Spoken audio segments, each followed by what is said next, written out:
Hola, hola.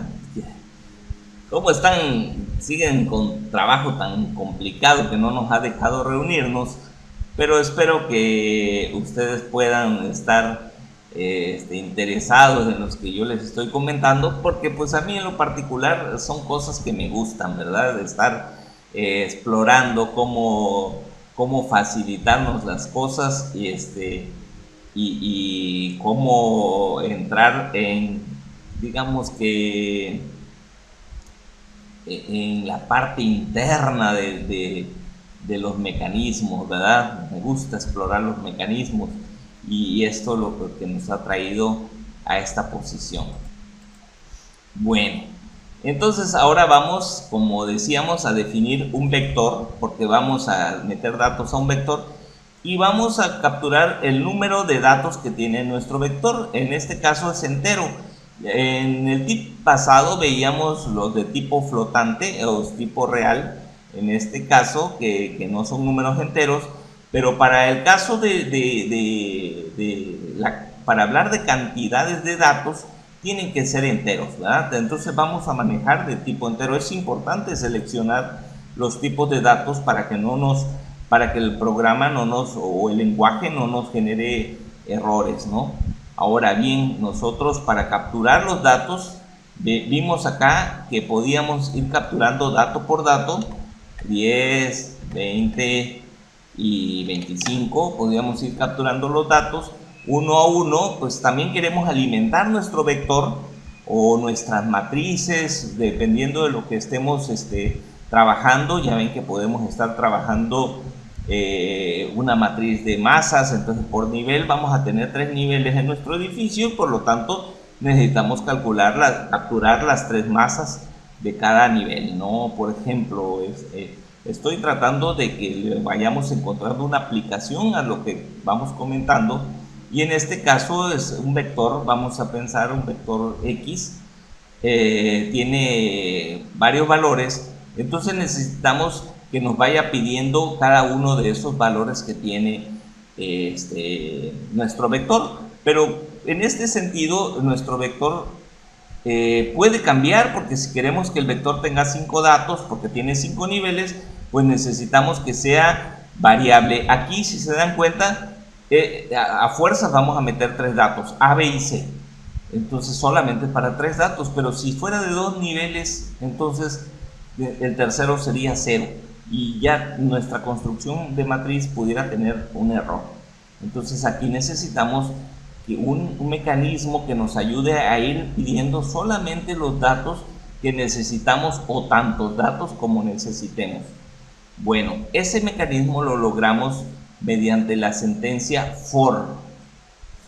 Dice, en este caso, para un valor i o para el iésimo valor, así lo vamos a leer, en el rango, este es un comando o una función rango de n.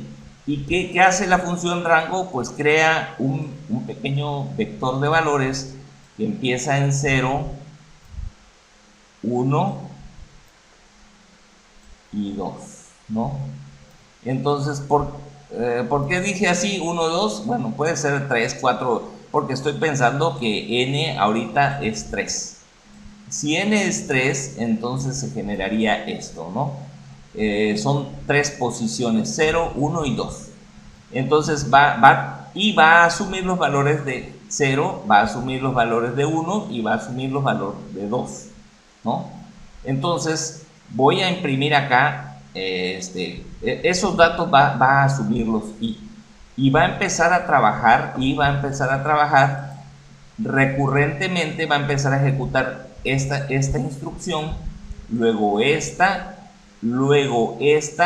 siempre y cuando estén identados. Dense cuenta que aquí hay una separación que está diciendo que todo lo que está acá pertenece a este ciclo, ¿no? Aquí está ciclado aquí, ¿no?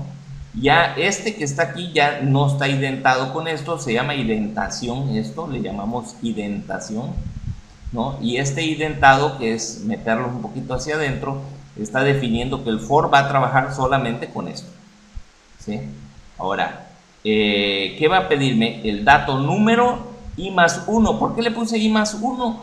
Para que diga el dato número 1. 0 más 1, me va a pedir el dato 1, el dato 2 y el dato 3. Son los números que vamos a entender más fácilmente que si me diga, dame el dato 0, ¿verdad? El primer nivel, por ejemplo, la masa del primer nivel. Entonces debo de ponerle i más 1. Ahora, aquí ya le pongo que el dato que va a capturar va a ser de tipo real, ¿sí? Y lo va a meter en este sentido. Aquí es lo que está dentro de este input. Ya no lo comenté anteriormente, pero es prácticamente una señal para descriptiva, ¿no? Lo que describe el dato. Pero como ya lo estoy describiendo arriba, nada más le voy a poner 2 puntos, ¿no? Ahora, lo importante de todo esto viene acá, que nosotros decimos con la función numpy. No lo repetí acá, numpy, debía haberlo puesto. Si ustedes me vienen siguiendo y lo dejaron de utilizar, entonces van a necesitar, si les aparece error es porque les faltó esta función, ¿no? Este comando. Lo voy a copiar, dense cuenta cómo lo voy a copiar. Copiar selección, no voy a copiar celda porque celda es todo esto que está dentro de este cuadro. Voy a copiar la selección y con control B lo voy a pegar acá, ¿no? Control B, ¿sí? ¿Por qué? Porque yo se lo puedo no poner porque ya lo tengo ejecutado, pero ustedes, si lo vienen siguiendo y vienen haciéndolo, posiblemente les genere un error si intentan correrlo sin esto, ¿no? Porque aquí estoy recurriendo a llamar a esta función numpy, y no la tengo cargada. Entonces me puede generar un detalle. Luego le digo acá que le adicione al final, de vector, ¿sí? El dato que estoy capturando aquí como dato, este dato que capturé aquí, se lo meta al vector y ese va a ser el nuevo vector. Acuérdense que tenemos una recursividad de asignación y entonces ya el nuevo vector va a tener mi primer dato. Cuando le meta el segundo, le va a adicionar el segundo dato al final y el tercer dato al final. Como va consecutivo, no hay problema, los puedo ir adicionando de esa manera, ¿no? Entonces, luego digo, imprimo el conjunto de datos, es todo ese conjunto de datos. Ahora, quiero calcular la suma de esto. Genero una variable nueva que le voy a llamar suma igual a 0, porque ahorita no tiene valor, y vuelvo a ejecutar mi for y digo, para i en el rango de n voy a sumar los datos, el iésimo dato de cada dato que está en el vector y luego me pongo la suma, ¿sí? Eso es prácticamente lo que ejecuta ese programa. Es similar a este, vamos a hacerlo muy similar a este, pero nosotros ya podemos variar. Ahorita lo vamos a ver. Vamos a poner 10, 20, 25 y nos tiene que dar 55, ¿no? Aquí ponemos que ejecute esto. Número de datos, ahorita van a ser 3. Del dato 1 dijimos 10, el dato 2 20 y el dato 3 25. Y dice aquí el conjunto de datos es 10, 20, 25. Dense cuenta que tiene un punto decimal porque son tipo reales, ¿no? Flotantes. La suma es 55. Bien que ya comentamos en el otro, creo que nada más pusimos así print esto. Aquí ya le pusimos la suma es, coma, y el valor de la variable suma. Entonces ya estamos incluyendo nuevas situaciones.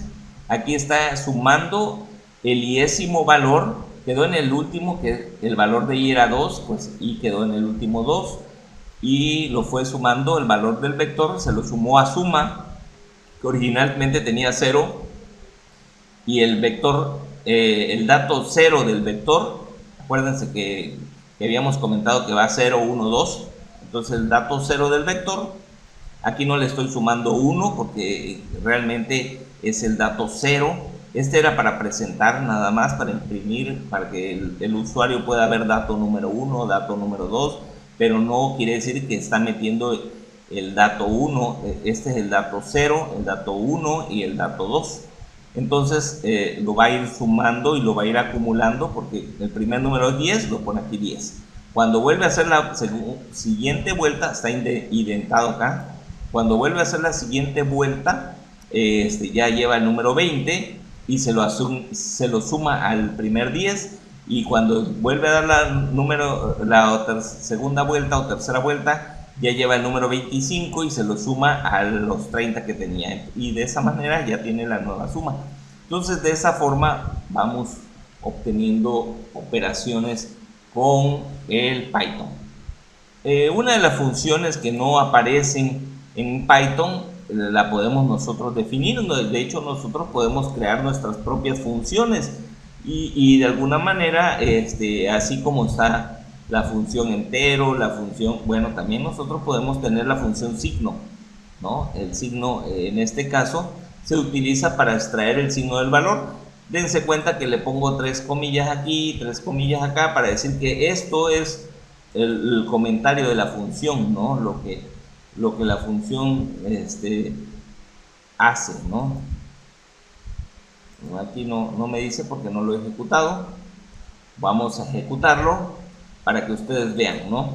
Y ahorita lo vamos a dense cuenta que aquí pusimos menos 5, 2 y 0. Entonces el signo de menos 5 es menos 1. Es negativo, pues. El signo de 2 es 1 y el signo de 0 es 0. Entonces, ¿cómo lo hace esto? Definimos la función y también tenemos una capa de indentación. Aquí las indentaciones son muy importantes. Dense cuenta que la función está definida hasta aquí, está indentado.